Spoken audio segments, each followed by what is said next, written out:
ভারত এক এমন কাজ করে দেখিয়েছে যা গোটা বিশ্বকে একবারেই অবাক করে দিয়েছে।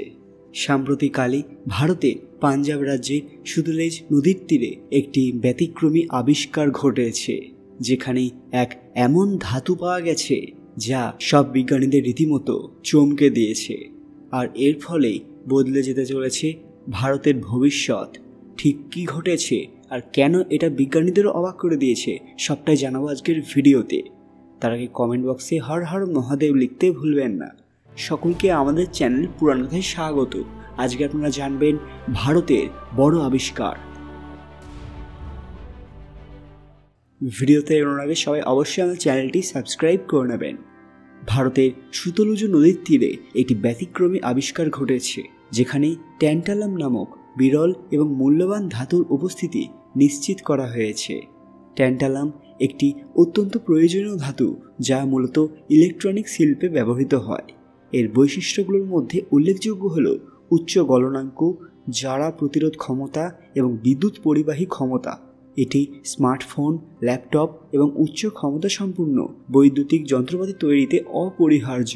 বর্তমানে বিশ্ববাজারে এই ধাতুর চাহিদা তুঙ্গে, কিন্তু সরবরাহ সীমিত এবং নির্দিষ্ট কয়েকটি দেশের ওপর নির্ভরশীল। ফলে সুতলুজ নদীর বালিতে ট্যান্টালামের সন্ধান ভারতের অর্থনৈতিক ভবিষ্যতের জন্য এটি গুরুত্বপূর্ণ সোপান হতে পারে। এই আবিষ্কার ভারতীয় খনিজ সম্পদ অনুসন্ধানে নতুন দিগন্ত খুলে দিয়েছে।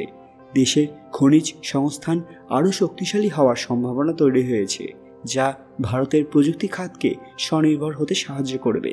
বিশেষজ্ঞরা মনে করছেন ট্যান্টালামের উত্তোলন এবং প্রক্রিয়াকরণ সঠিকভাবে পরিচালনা করা গেলে এটি দেশের বৈদেশিক মুদ্রা অর্জনে বড় ভূমিকা রাখবে। তবে এই খনিজ উত্তোলনের প্রক্রিয়া অত্যন্ত সংবেদনশীল, কারণ এটি পরিবেশের ওপর নেতিবাচক প্রভাব ফেলতে পারে। সুতলুজ নদীর বাস্তুতন্ত্রকে সুরক্ষিত রাখার পাশাপাশি এই মূল্যবান সম্পদ উত্তোলনের জন্য টেকসই প্রযুক্তি ব্যবহার করা অপরিহার্য। পরিবেশবিদরা এই আবিষ্কারকে সুযোগ হিসেবে দেখছেন, তবে তারা সতর্ক করেছেন যে অযথা খনন এবং নদীর স্বাভাবিক প্রবাহ ব্যাহত হলে এটি স্থানীয় জীববৈচিত্র্যের জন্য ক্ষতিকর হতে পারে। ভারত সরকারের উচিত এই খনিজ সম্পদ ব্যবহারের ক্ষেত্রে একটি সুসংগঠিত নীতি গ্রহণ করা, যাতে দেশের প্রযুক্তি উন্নয়ন এবং অর্থনৈতিক সমৃদ্ধিতে ভূমিকা রাখতে পারে। সুতলুজ নদীতে ট্যান্টালামের উপস্থিতি শুধু খনিজ অনুসন্ধান ক্ষেত্রেই নয়, বিজ্ঞান এবং গবেষণার ক্ষেত্রেও নতুন সুযোগ এনে দিয়েছে। এর মাধ্যমে দেশ আরও শক্তিশালী প্রযুক্তি উদ্ভাবনের পথে এগিয়ে যেতে পারবে। এর রাসায়নিক প্রতীক TA এবং এটি প্রাকৃতিকভাবে শক্ত, জারা প্রতিরোধী এবং আগেই বললাম উচ্চ তাপমাত্রা সহ্যক্ষম। এই ধাতুর গলনাঙ্ক প্রায় 3017 ডিগ্রি সেলসিয়াস, যা পৃথিবীর সবচেয়ে উচ্চ তাপমাত্রা সহনশীল ধাতুগুলির মধ্যে অন্যতম। ট্যান্টালাম অধিকাংশ অ্যাসিড এবং রাসায়নিকের বিরুদ্ধে প্রতিরোধী, যা একে বিভিন্ন প্রযুক্তিগত প্রয়োগে অপরিহার্য করে তোলে। ট্যান্টালাম এটা বিশেষভাবে ইলেকট্রনিক শিল্পে ব্যবহৃত হয়। এর সর্বোত্তম বৈদ্যুতিক পরিবাহিতা এটিকে স্মার্টফোন, ল্যাপটপ, ট্যাবলেট এবং উচ্চ ক্ষমতা সম্পন্ন সার্কিট তৈরিতে অপরিহার্য উপাদান করে তুলেছে। তাছাড়া এটি চিকিৎসা যন্ত্রপাতি যেমন হার্ট পেসমেকার এবং সার্জিক্যাল ইমপ্ল্যান্ট তৈরিতেও ব্যবহার করা হয়, কারণ এটি মানবদেহের সঙ্গে সহজেই মানিয়ে যায়। সুতলুজ নদীতে ট্যান্টালামের সন্ধান ভারতের এক বড় পরিবর্তন এনে দিতে পারে। বর্তমানে বিশ্ববাজারে এর চাহিদা খুব বেশি হলেও এর সরবরাহ সীমিত এবং আগেই বললাম নির্দিষ্ট কয়েকটি দেশে সীমাবদ্ধ। কিন্তু এবার আর কোনো লিমিটেশন থাকলো না, কারণ এই ফিল্ডে নেমে পড়ল ভারত। এবার এটাই ভারতকে বৈশ্বিক প্রযুক্তি মানচিত্রে একটি শক্তিশালী অবস্থানে পৌঁছে দেবে। এটি দেশের বৈদেশিক মুদ্রা অর্জন বাড়ানোর পাশাপাশি স্থানীয় কর্মসংস্থানের সুযোগ তৈরি করবে। তাছাড়া সামরিক সরঞ্জাম এবং এয়ার স্পেস প্রযুক্তি উন্নয়নে ট্যান্টালামের ব্যবহার ভারতের প্রতিরক্ষা খাতকেও শক্তিশালী করতে পারে। এবার অনেকেই বলছেন যে সুতলুজ নদী পাকিস্তানের মধ্যে দিয়েও প্রবাহিত হয়, তাই ট্যান্টালামের মতো মূল্যবান খনিজ সম্পদের সম্ভাব্য দাবি পাকিস্তানও করতে পারে। তবে এটি আন্তর্জাতিক আইন, চুক্তি এবং বাস্তব পরিস্থিতির ওপর নির্ভর করবে। ইন্দো পাকিস্তান ইরিগেশন চুক্তি, যা 1960 সালের ঘটনা, এটা ইন্ডো পাকিস্তান জল চুক্তি নামেও পরিচিত।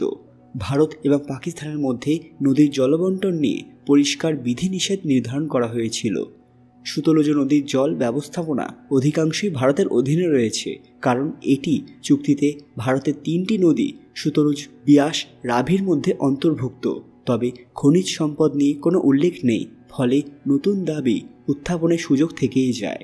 যদি এই খনিজ শুধুমাত্র ভারতের ভূখণ্ডের সুতলুজ অংশে পাওয়া যায় তবে পাকিস্তানের দাবি তেমন জোরালো হবে না, কিন্তু যদি এটা পাকিস্তানের অংশও পাওয়া যায় তখন তারাও যৌথ দাবি উত্থাপন করতে পারে, এমনটাই ভয় করছেন অনেকে। ভারতের খনিজ উত্তোলনের ক্ষেত্রে যদি পাকিস্তান বাধা সৃষ্টি করে তবে এটি আন্তর্জাতিক জলসীমা বিতর্কের রূপ নিতে পারে। তবে এই ধরনের বিতর্ক কূটনৈতিক আলোচনার মাধ্যমে সমাধান করা সম্ভব। বন্ধুরা, আপনাদের কি মনে হয় পাকিস্তান কি এই দাবি করতে পারে এবং এই ক্ষেত্রে ভারতের কি করা উচিত?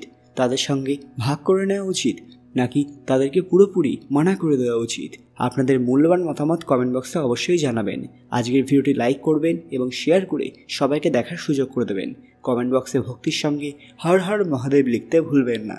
আরও এরকম দরকারি আপডেট পেতে পুরাণ কথা অফিসিয়াল চ্যানেলটি মনে করে সাবস্ক্রাইব করে নেবেন। খুব তাড়াতাড়ি ফিরে আসবার একটি দরকারি ভিডিও নিয়ে। ততক্ষণ আপনারা এই ভিডিওগুলো দেখতে পারেন। ধন্যবাদ।